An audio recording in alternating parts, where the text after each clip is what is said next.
Okay, so today on the podcast we have Nick Fowler, and Nick is a producer from Hampton, New Brunswick, and currently he produces a lot of house, techno, electronic music, and stuff. And he loves cars, so I feel like he's an interesting guy. I've heard some stories about things he's done in his music career and cool stuff he does for his fans.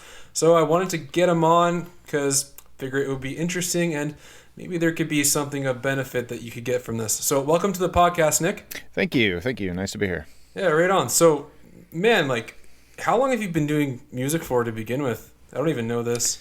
Okay, it's time for me to give away something for free. First and foremost, I created something new called the Best Interest Games. Basically, it's for anybody with a growth mindset, whether you're just getting started on your journey or you are deep on the journey of Kaizen. Basically, every week there's a new 7-day challenge that's focused on helping you to become the best version of yourself.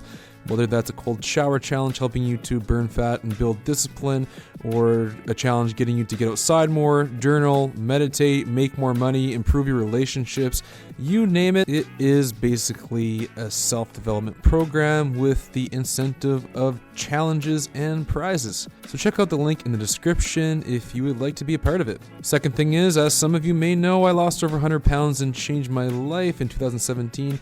Now I teach people how I did it. So if you want to book a free consultation, I'm also always doing free webinars, free coaching sessions. Keep an eye on my social media accounts. I have different program options. Some of them are covered by insurance. And at the very least, you can at least just digest my content. So thank you very much for listening and enjoy the show. I would say, I played in bands and stuff in middle school. So I would say I've been kind of making music since middle school. Obviously not at the same capacity that I do these days, which, it probably comes as no surprise. I wasn't a professional musician when I was 12. But yeah, basically I was writing music back then, and that continued all through high school. Played in metal bands, played guitar, that sort of stuff, which, carried me through to college, and I kind of started experimenting with electronic music. And man, I graduated college in 2008, so that was a long time ago. But yeah, I started off in middle school, I would say, playing rock music and Jimi Hendrix and stuff like that. Yeah, that's kind of funny. I never would have thought that you were playing metal or rock music at all just from listening to the music that you do now.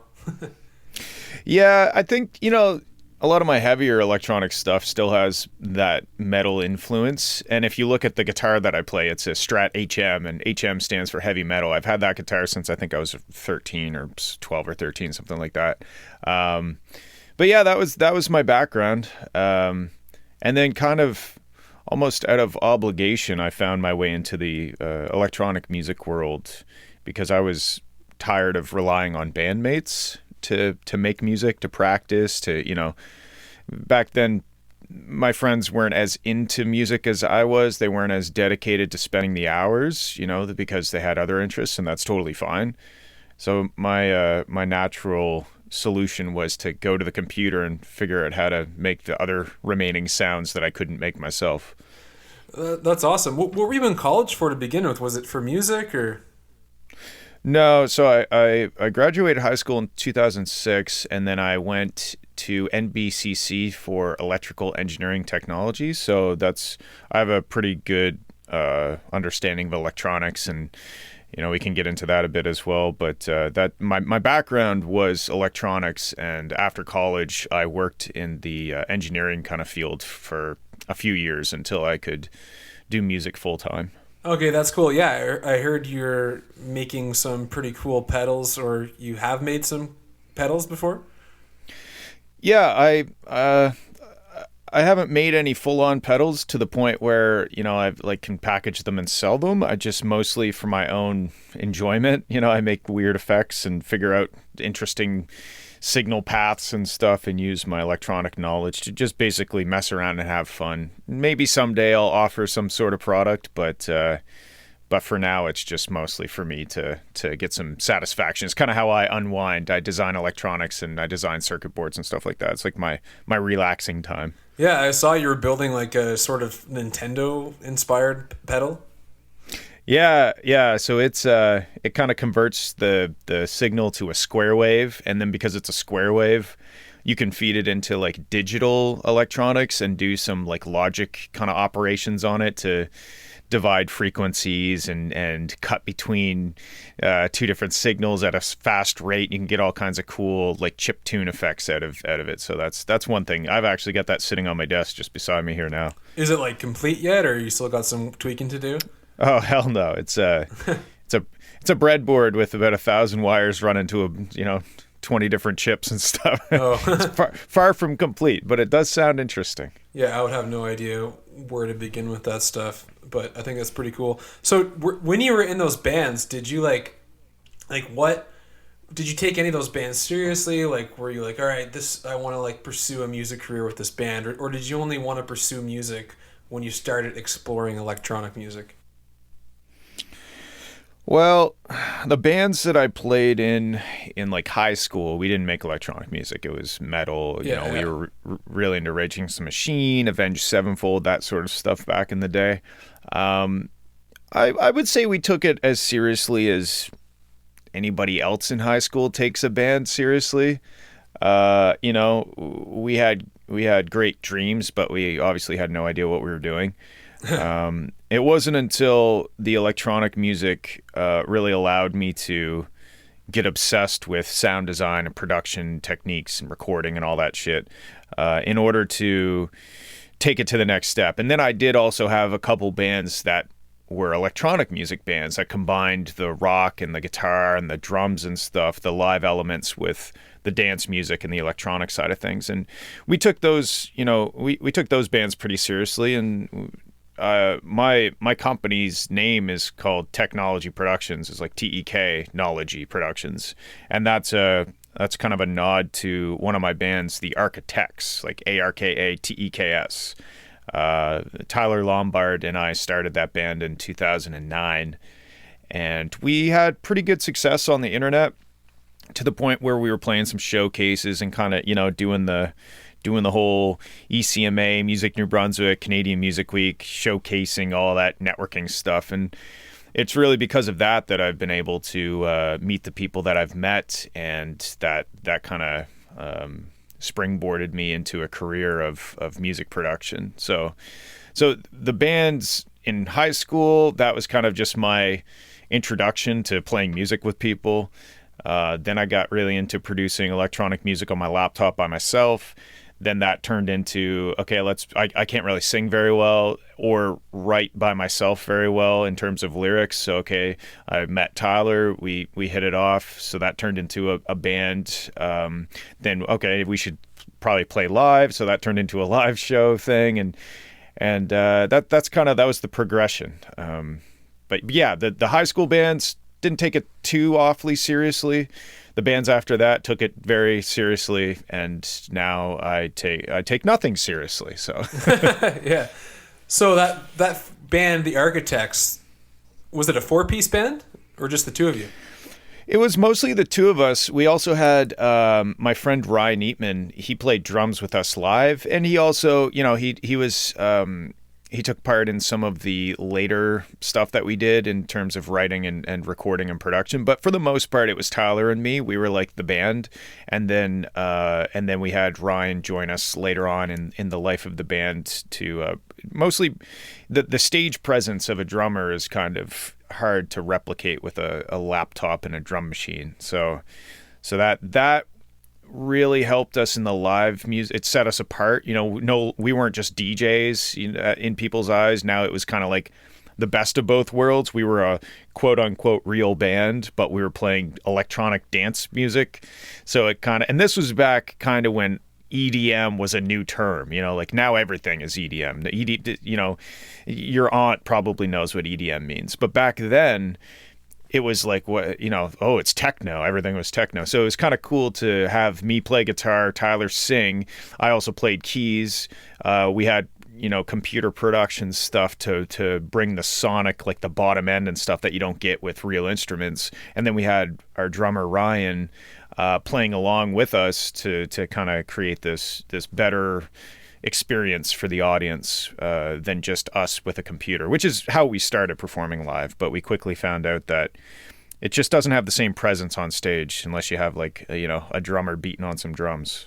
Yeah, it sounds pretty cool what you were doing. So what brought it to an end? It just kind of got to the point, like, I think it was a learning experience for both of us. And I think the biggest thing that brought that to an end, and Tyler and I are still great friends. Like we definitely, it didn't end on any sort of sour note or anything like that. We just kind of decided that it wasn't kind of going in the direction we wanted to. And I think for me, I can only speak for myself here, but I think we were too focused on writing music that was going to be popular, or writing music that we thought people wanted to hear. And that not only did that take a toll on us, mentally, because we were kind of not necessarily loving what we were doing all the time, but also people's kind of bullshit detectors are highly tuned, especially these days. So with the amount of music out there, you can really hear if somebody is doing it for the right reasons, and they're being creative and they're trying to express a thought or a feeling or themselves in some way, or if they're just kind of like hopping on a bandwagon, oh, this is the next big thing. If I want to be a successful musician, I better start doing this thing, or I better start making this style of music. So for me, that didn't end the band. I think Tyler moved to Toronto. This was many years ago, so I can't really remember the order of operations, but Tyler ended up moving to Toronto. And I don't remember if that was like when we stopped making music as the band or not. It's a little fuzzy for me, but I know that the biggest learning experience from that band was that Tyler and I both were trying to be successful too hard, and instead of just trying to be creative and having fun and creating music that we want to make. So that was my biggest learning experience for that, and I think that's what ultimately led to us. We still work together and chat and we're still friends, but we stopped making music as the Architects. So yeah, I think that's such a huge thing.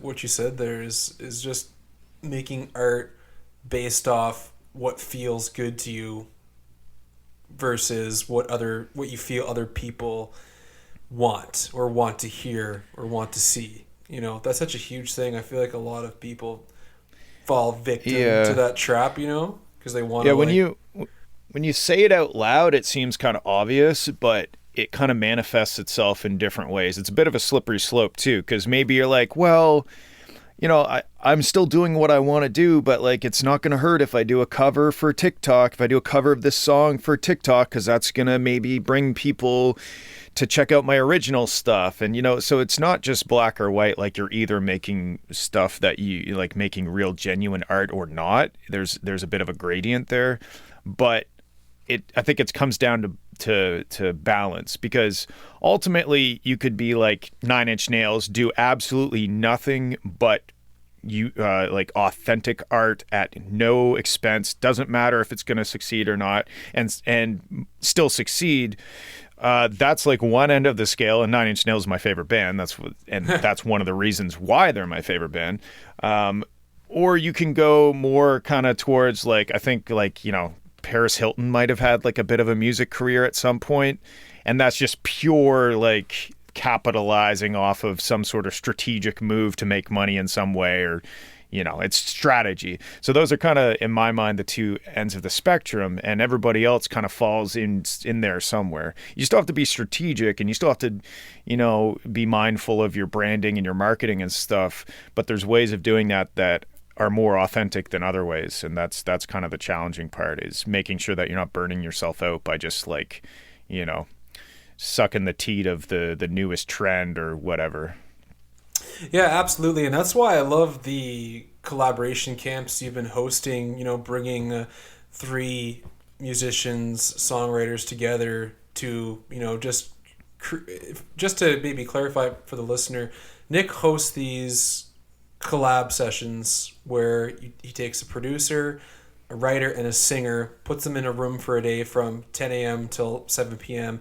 And your goal is to write and record a demo with the intention of actually using that demo to release it, maybe pitch it to TV and film or something, or just do something with it. And I have found myself, I've attended 3 of those camps, or actually I've probably been there like 5 of those days. And I find like it really puts you into that creative flow where, you're not really thinking about making music with like trying to copy anybody else or trying to do something or whatever. You're kind of just having fun with it. Like, to me, like every time I've been in there, it's just been like a blast. And every time I've done that with all the music I've created, I've always ended up creating the best music that way, is just getting myself into that state of, I guess you could call it, receptivity, where those real authentic creative inspirations can flow through that are more unique and artistic versus kind of copy and pasted. Mm-hmm. Yeah, that's what I try to do with the camps is I try to take on the burden of it's not hugely expensive for me to put on the camps, but just the burden of organizing, getting people together, providing an opportunity and the context in which they have to like create and be creative. I try to take on all that stuff so that at the end of the day, if you spend the whole day and you don't even like the song you came out with, it was still a positive experience. And the only person that really has suffered from that is maybe the $100 I spent on food and stuff, and the hours that I put into organizing and building the camps up. But what I try to do is I try to provide this opportunity for these amazing, talented people from around the area to get in and not worry about like they're not paying for studio time. So it's not like, oh man, we just sunk like $500 into, recording this song. What if it doesn't make at least $500? Then it's a loss. It's like, at the very least, you had a fun time, probably shared a bunch of laughs and met some new people and built up some connections with other creative people around. So to me, that's the main reason I do it. I've yet to make any money off of these camps, and that's okay with me. I'm not doing it for profit. I have other ways to make money. I'm more so leveraging what I have to offer, which is the studio, the time and energy it takes to organize and connect people and build out these schedules and try to figure out all that stuff, the logistics and all that. I'm trying to offer that so that the people in the province can have this kind of chance to get together and have fun and be creative. So that's really the only goal, is to be creative. And then, hey, if we write a hit and makes a $3 trillion, then I'm happy to take a small cut of that for my efforts. Yeah, exactly. I absolutely love that, and I've been having a blast there. And like I said, I think because of that environment that you've created, that at least for me, I love the songs that have come out of it. I think there's been like 3 or 4 that I've been a part of that turned out really well, that we're actually going to use for something. So yeah, I appreciate that, and it really helps to like network with other producers and writers and singers in the Maritimes, which really helps out, just creating more of like a community and just connecting more with fellow musicians. There's so many great talented people in the province, but I find we all kind of just do our own thing, right? Like the live music scene is not necessarily the greatest thing ever out here. At least when I was playing live, it might be a little different these days, but it's not. We're definitely not living in LA. We're definitely, we don't live in a place where you can just walk down the street and there's creative people being creative and you can just hop in and, all these people within a 2-minute drive and you can. So I'm trying to give that sort of, cause I've done quite a few writers camps myself before I started hosting them. I never really thought I would host them because it just seemed like so much work. But I typically will go to Toronto or go to bigger cities to do these writers camps in these bigger studios.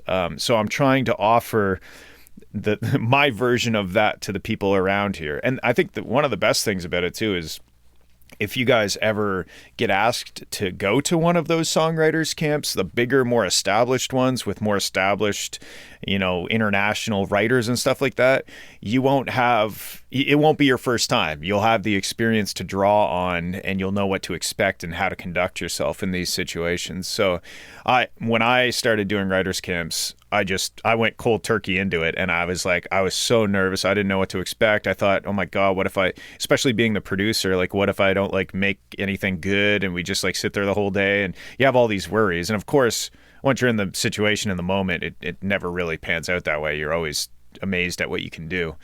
But at least this gives you guys, all the people that attend these camps, it gives them kind of that base experience that they can build on.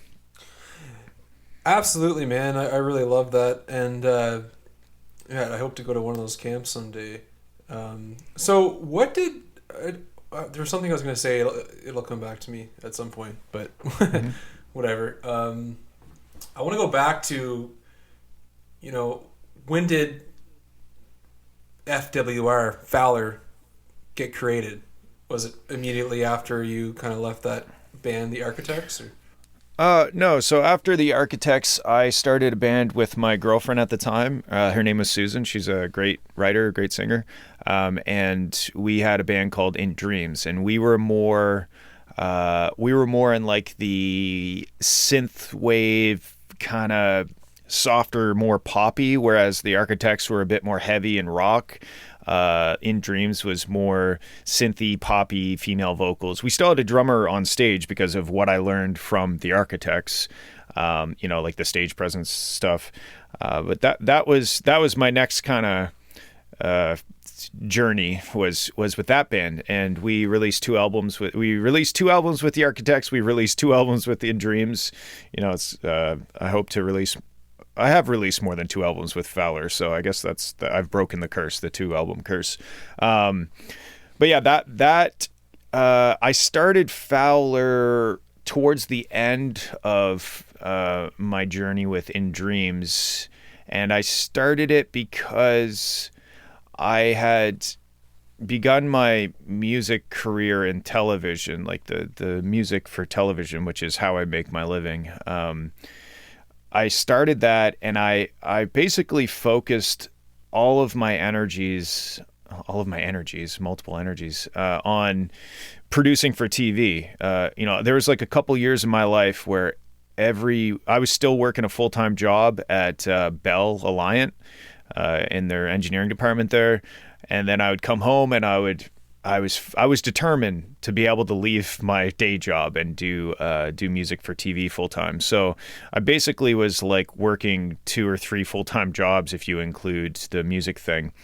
But yeah, I would come home and spend all of my time and energy on writing for any opportunities I had in the TV world, and I had quite a few opportunities come to me through the CTV, through somebody I met there, and because I was focusing all of my energy on writing this kind of like production music, it was kind of draining creatively, because the thing about, I was making mostly background music at that time, and the thing about background music is it can't be too interesting, because then it's not background music. Like it can't be too creative, because it's not background music. It's there to serve a purpose, and the purpose is to amplify whatever is happening on the screen, or whatever sort of emotion you're trying to get across. And I'm not saying that background music isn't important. It's not that. It's just that it's almost a bit more formulaic than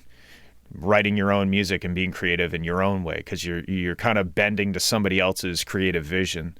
So what I wanted Fowler to be was just a project where I could do whatever I want and not really care whether it made any money ever or not. I even if I had a fan base or no fan base, I didn't really care. It was just really it was just for me, which is why it's called Fowler, which is my last name without the vowels, to be cool or whatever.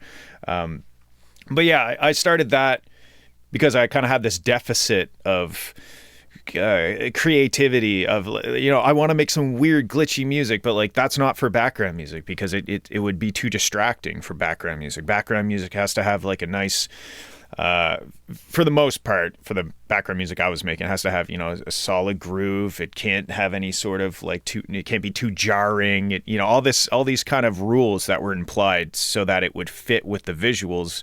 I wanted to say, screw that. I just want to make my own weird music if I want to. So that's why I started that project. That's awesome, man. It seems to have done pretty well for yourself. Do you still do the background music for TV and film, or is it just Fowler you're focused on now? A lot of my energy is focused on Fowler, but I make my living still from CTV. I've written almost 700 songs for the CTV library, and I have numerous theme songs and stuff like that. That's what pays my bills. So there's always that. Now that has kind of become my day job, and Fowler has become my artistic kind of passion project, if you will. But honestly, my Fowler project's doing fairly well. I had a slow year last year because I was kind of focused on some other things, but it's done well for me, and it's really proved kind of the opposite of the architect's effect, where when you just do whatever the hell you want, people recognize that and appreciate that, so it actually becomes kind of successful, which is ironic because it's almost like the less you try to be successful, the more you are successful, at least in this situation. But yeah, the way I look at it now is my bread and butter is the CTV production library, and not only CTV, I have sync placements and stuff. Those are a little more rare, I guess. CTV is a very good, steady stream of work for me, because I'm able to create. I've done it for over a decade. I've worked with CTV for over a decade, so I can create CTV tracks really, really fast, and they pay quite well. So that's like my bread and butter. And then that allows me to be like, you know what? I want to put out this weird ass track as Fowler. I don't really care if it pays the bills. This is who I am. This is my brand, and I'm going to do whatever I want. So that's kind of that dynamic. That's pretty awesome. I love what you built for yourself. You kind of have, the two worlds going on, where you're deliberately doing things to fit a box to make money, because you have that position with them, and then at the same time you have that Fowler where you're able to express yourself creatively. So when it comes to writing songs for CTV, are you watching the whatever it is, show or commercial or whatever it may be, and tailoring the music to it, or do you just make a bunch of stock music that they can pick and choose from? It's mostly what you would refer to as stock music. So the way we structure it is we make packages, and a package, it could be 5 songs, could be 40 songs. I did a 40-song package one time. I'll never do that again. 10, 15 tracks is pretty reasonable. And the way that we structure it is it's almost like an album. So, there'll be a synthwave package or an aggressive EDM package or rocktronica package, and it'll be a collection of tracks that all fit under that umbrella. And then what happens is I sell it to CTV, and then CTV uploads it to their library, and then all of the editors that work on shows like eTalk and the TSN and the news and all that stuff, all the CTV Bell Media productions, they'll get notified, hey, we just uploaded this rocktronica pack, and I think they even have artwork and stuff for it to try and encourage the editors to check it out and be like, oh man, this track has a sick riff, this would be great for football, or whatever the case be. So it's mostly writing tracks kind of en masse, a lot of tracks, as the best quality and quantity that I can produce, so that these editors have the best and most plentiful choices of music to use in their shows. And then sometimes I do write to visuals, But that's normally not through CTV unless there's like a specific, like if I've done theme songs where there's opening animations and graphics and stuff, and I really enjoy doing that. That's really fun because you get to see the final product as opposed to just like, okay, cool, I wrote 15 bangers, and then every once in a while you'll turn on the TV and be like, I think that's my song, like that sounds like something I'd make. That's funny.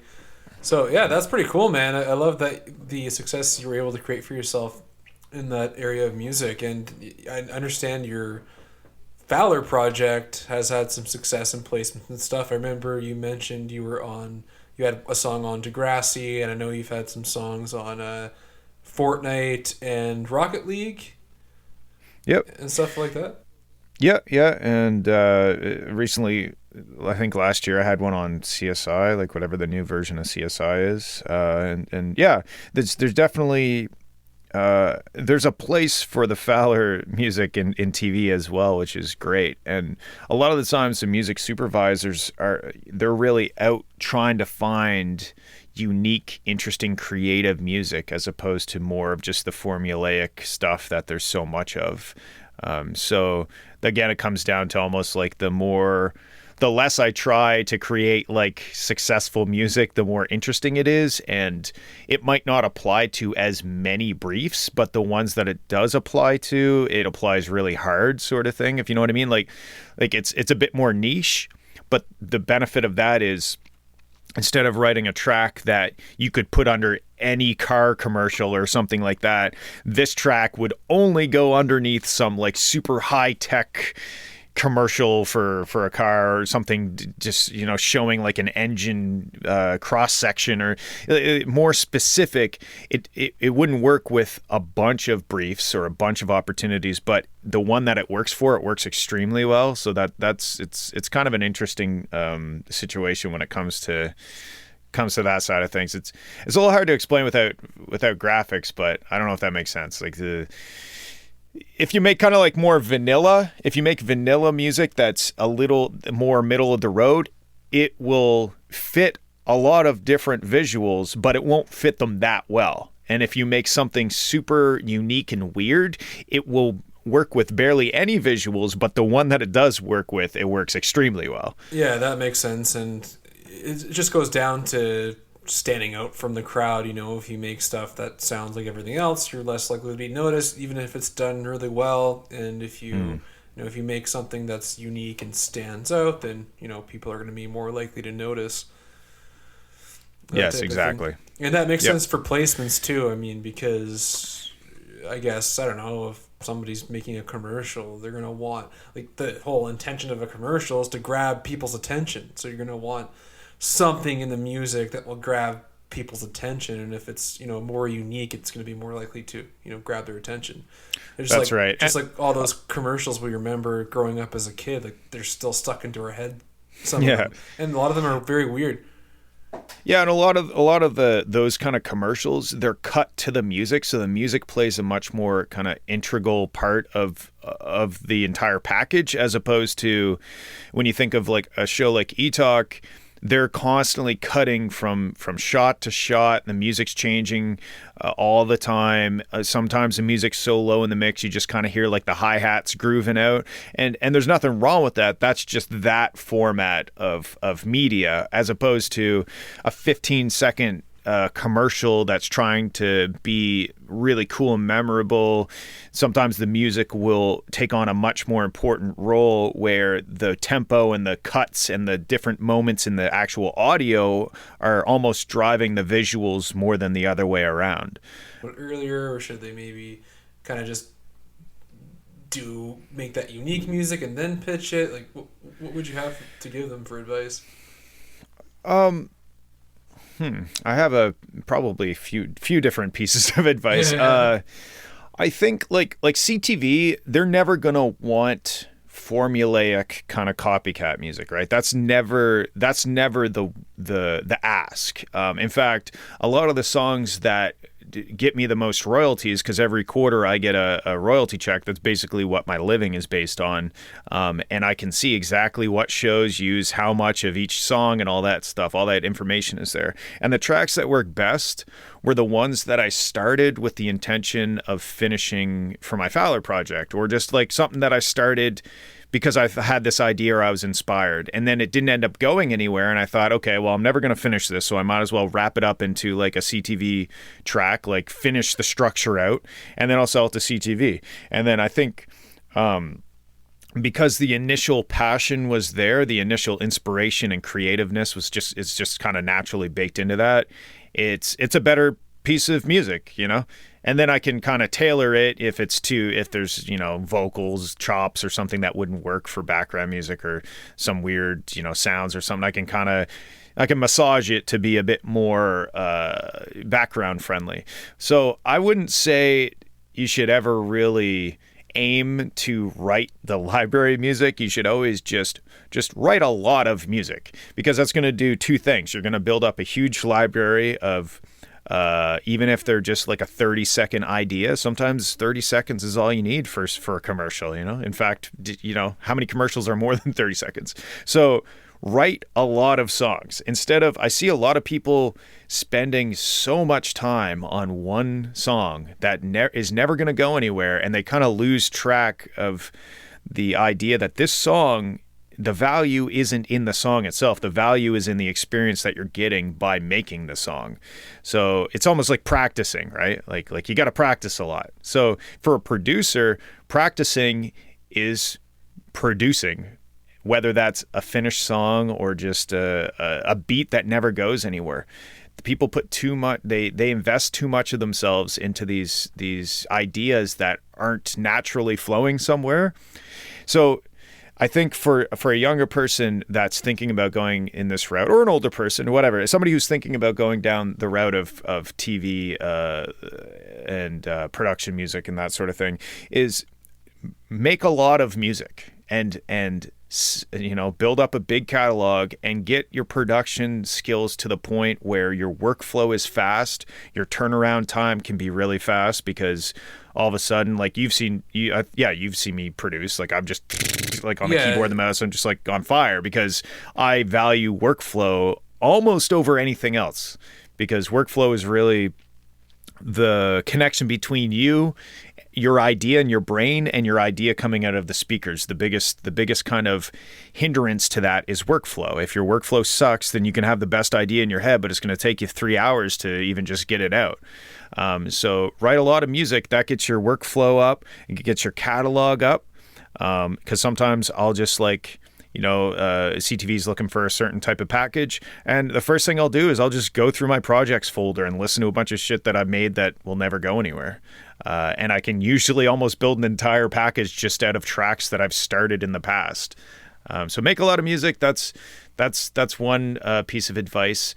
Value your relationships over absolutely everything else is another piece of advice that I think I've learned kind of the hard way over the years. You know, you start to nickel and dime people, or you start to really think of people as like, what can you do for me? Like that's never going to work. Your relationships have to always come first. You have to make friendships, and then great things come from those relationships that you make.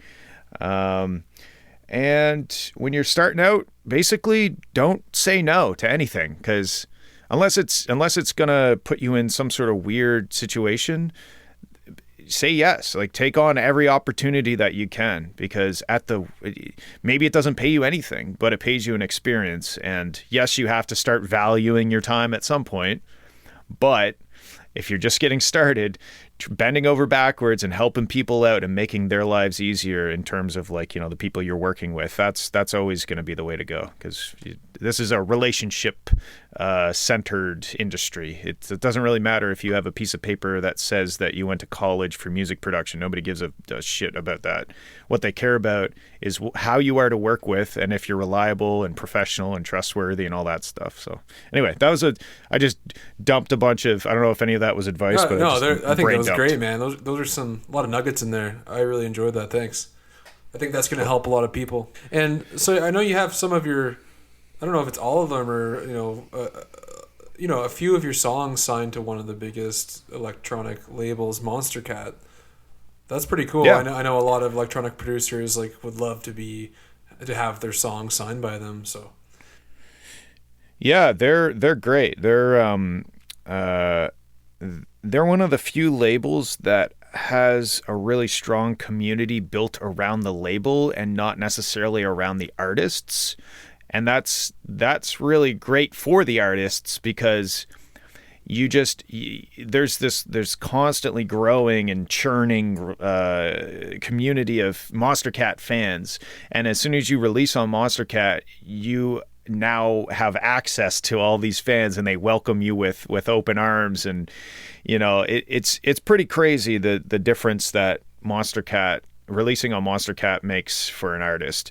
As long as I've seen people release on Monster Cat and they didn't make the most of it, like they didn't have the same experience as me, because for me, I enjoy earning my fans one at a time. So I have no problem hopping in, replying to all the comments, responding to DMs, sharing advice, listening to people's music, sharing my stems. Like I have no problem with spending the time and energy on those interactions, because I think that one super fan, like a fan that's more than just, oh, I know that one song that person wrote, like somebody who's like invested in your project and in your brand, that's worth probably like 1,000 normal fans that just listen to one of your songs and know who you are. So yeah, absolutely. They say that, I forget the exact number, but it's something like, if you have like 1,000 people who buy from your business or something, that can sustain you for a lifetime to like live off of, if they're buying your merch or, buying your cookies, if you sell cookies or whatever. So it's all about creating that like relationship with them, rather than sort of just like using them. Yeah, and that's the thing when it comes to Monster Cat, like you have access to this massive community, and I don't take myself too seriously. I joke around, like I'll record videos and take photos, weird photos of myself, and joke around, and all that stuff. It really converts these Monster Cat fans into Fowler fans. And I've seen people release on Monster Cat and they might reply to a few comments or hop in the Discord server for a little bit right after their release, but then they kind of neglect that community, and then the community neglects them back, because why would the community want to spend time and energy sharing their music with their friends and interacting, commenting on stuff, just engaging with you if you're not willing to do it back to them? That's something I think about a lot, is like, it's exhausting, honestly, when you have even a moderate social media following, when there's a bunch, you open your phone and you got a bunch of comments and stuff, which is obviously a great thing and is something that everybody wants. But you start to think, oh man, that it would be way too much work to like reply to all these comments. Like that's going to take me a long time to reply with more than 3 fire emojis, like reply with an actual authentic message to that person. But I think, well, if I'm not willing to do it for them, why would they be willing to do it for me? If I'm not willing to take the time to reply to them and to have a conversation with them, why would they be willing to do the same for me? So whenever I feel lazy, I that kind of comes to mind, and then I'm like, all right, looks like I have to spend this whole 36 seconds, interacting with these people. Oh no. I think that's something that people take for granted a lot. They look at their social media as like a one-way street. They'll post stuff, and I'm guilty of this too. Like I'm not perfect, and I'm sure if you go digging, you'll find lots of comments that I didn't reply to, but I at least keep it in mind, and I try my best to make everybody feel heard and engage with them, because that's what we make music to have a conversation with people, right? And what's the point if you're the only one talking? Yeah, exactly. I know a lot of people influencers and stuff that treat their audience like a bunch of factory farm cows or something, just just like constantly milking them for all they're worth, and not really giving back much. So I think it's so important to genuinely connect as much as you can. It's obviously at the end of the day, it really is impossible to, especially if somebody has a massive following. Like, you're not going to be able to reply to everything, but if your fans or followers see that like you are replying genuine comments to some people, they're going to understand that you just don't have time for everybody, and maybe at some point you will for them. And I think your approach to music and creating that sense of community with your fans and stuff, I think your success is a reflection of how you approach music, not including your sort of giving no shits and just doing whatever kind of music you want to create. So yeah, man, I applaud you for that. I think that's great. Yeah, it's definitely something that I've learned over the years, is that you have to enjoy the grind. You have to enjoy the work that goes into building up a community of real fans who kind of become friends. Every week on Thursday nights I have game night on my Discord server, where a bunch of my fan base gets together and we play Jackbox games, we play other kind of party games, we play first person shooters together. And I think there's 1,500 people in my Discord server, something like that, and I would say a large percentage of them I know to the point where, like, my Discord's always open on one of my monitors, and I'm looking at the list of them, and like, Eswin and Rayham, they're my two moderators. I know them very well. They're actually kind of like some of my best friends at this point. Ashwin is a girl from Ireland, Scotland. Matalama is down in the States. Outernaut is a graphic designer from the States.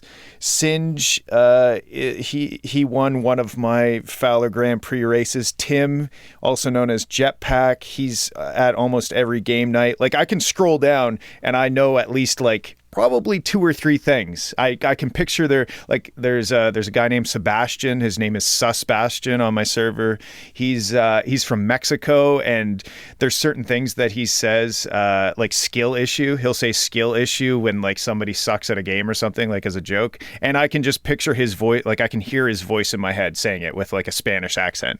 So like you get to know the fans at like a granular level, and then when you hang out with them, and there could be some strategic reason to not do this because it kind of pulls back the veil on the whole mystery, the whole rock star kind of thing where you kind of think these people are on a higher pedestal than you.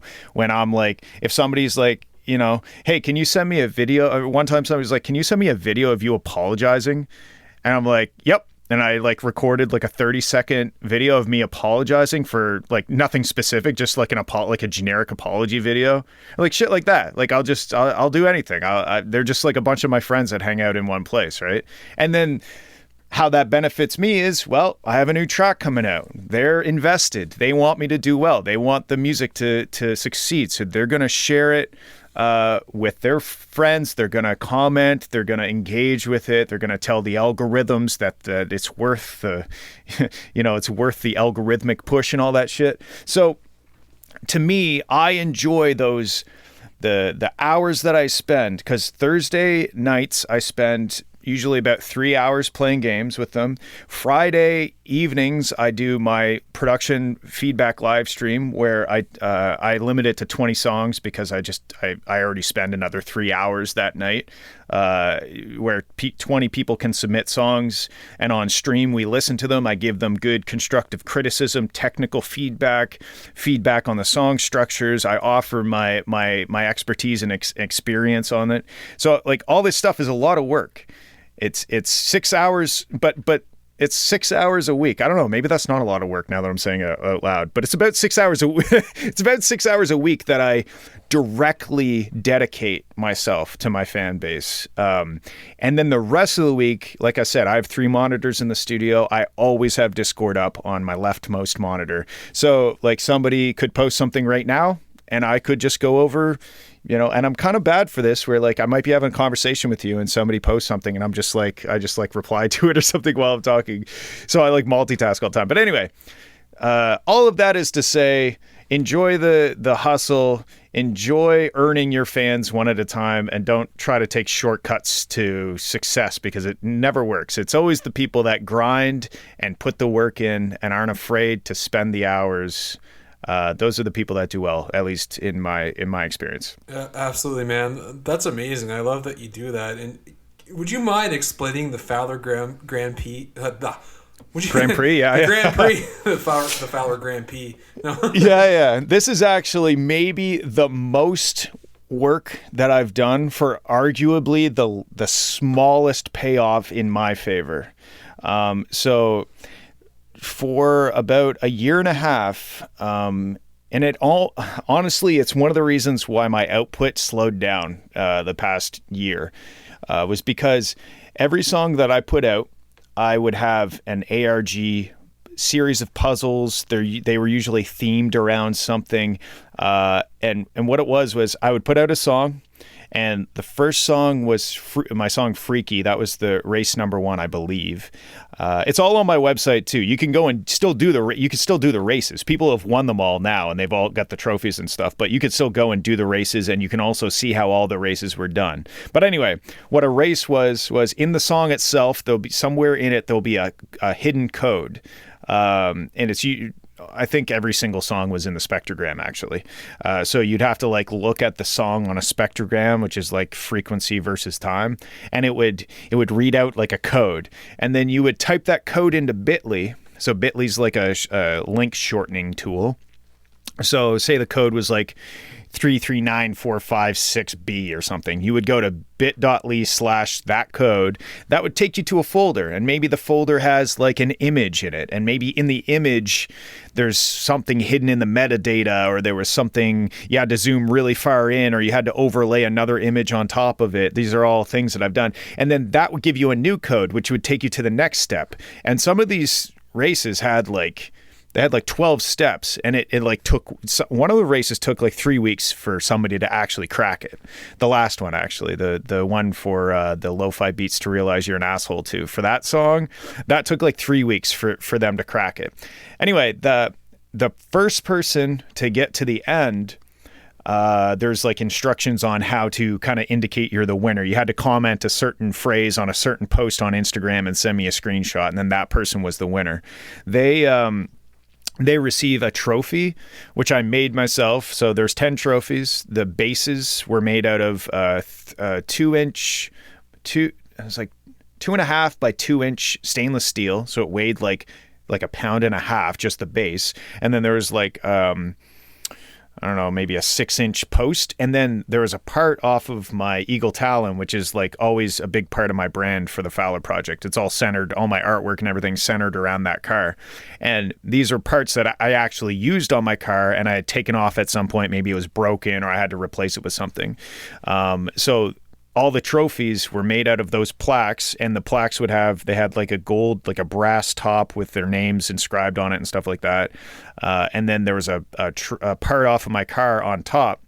And then I also sent them a plaque with their names and a description of what the part was. It was there was a turbocharger turbine wheel and shaft. That was the last one. And it would describe what that part was and, what I used it for or whatever. And then also there was some merch and stuff I'd pack up and I would ship it to them. And so in all, each song I spent probably as much time or more designing these races as I did writing the song.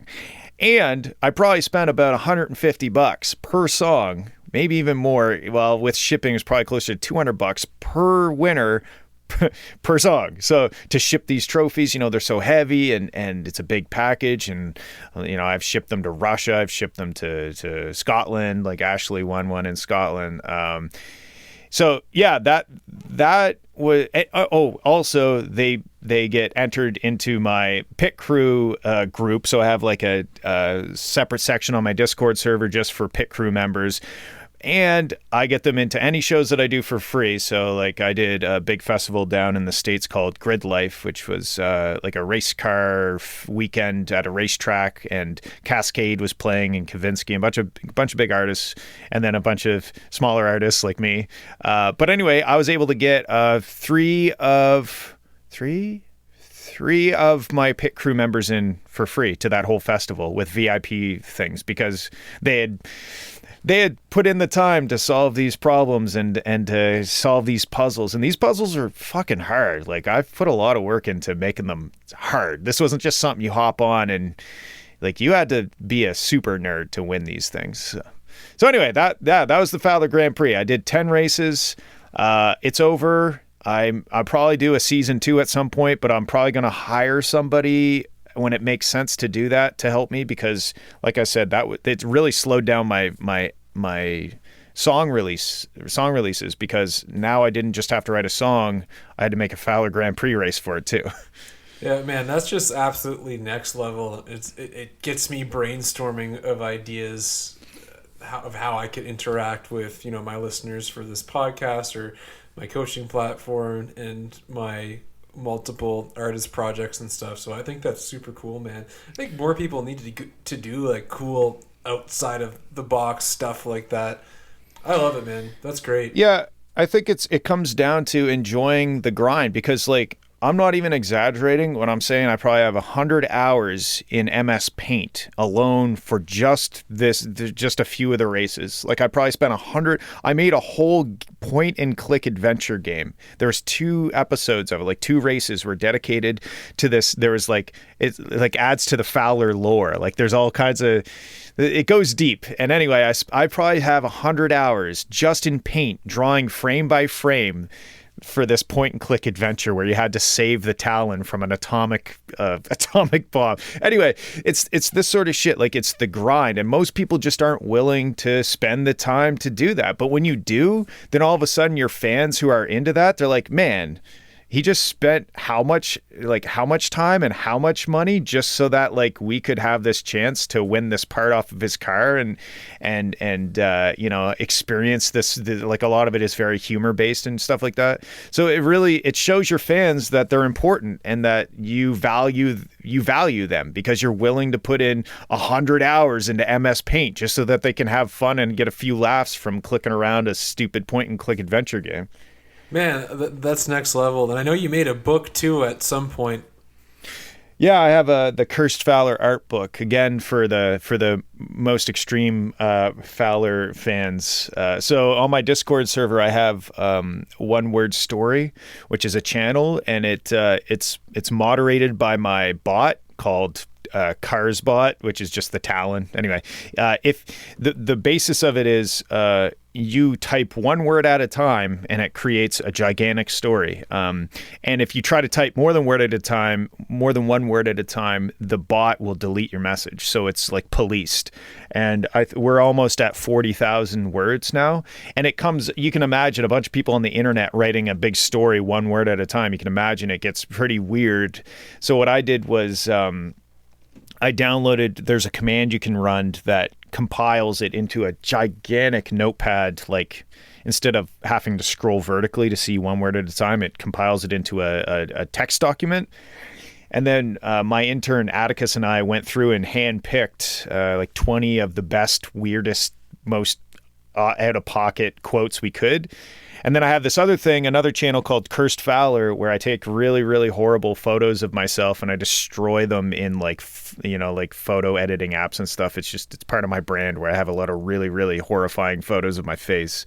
And I put those 2 things together. So each page has one Cursed Fowler image, and then underneath it will be a largely unrelated quote from the One Word Story.